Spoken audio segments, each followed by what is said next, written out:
Use the rational root theorem to find the factors of this polynomial.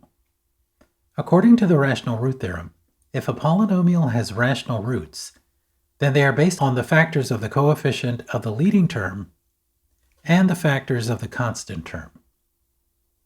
The leading coefficient is labeled Q, and the constant term is labeled P.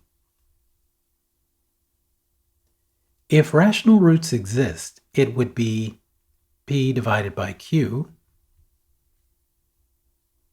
for some value of each term. In this example, the leading coefficient Q is 1, and the constant term P is 3. What are the factors of Q? The factors of 1 are plus or minus 1. What are the factors of P? The factors of P are plus or minus 1 and plus or minus 3. So the ratio P over Q has these possibilities: plus or minus 1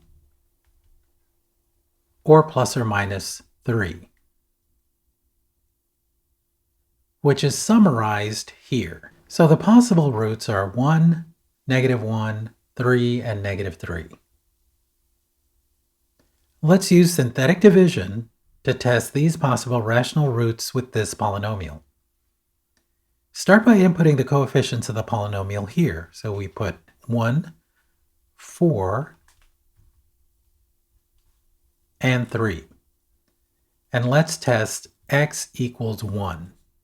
So the 1 goes here. We bring down this 1, multiply it by this 1, and put the product here. So we get 1. 4 plus 1 is 5. Multiply 1 by 5 and put the product here. 5. 5 plus 3 is 8.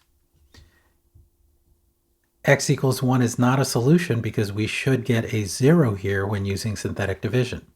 So we can exclude x equals 1. Now let's try x equals -1. Input the coefficients here, 1, 4, and 3, and let's try -1. Drop the 1, multiply by -1, we get -1 here. 4 plus -1 is 3. -1 times 3 is -3. And this does equal 0, so that means that x equals -1 is a solution to this polynomial. X equals -1 is the same as x plus 1 equals 0. So the factored form of this polynomial is x plus 1 times, and here are the coefficients of the other term, x plus 3.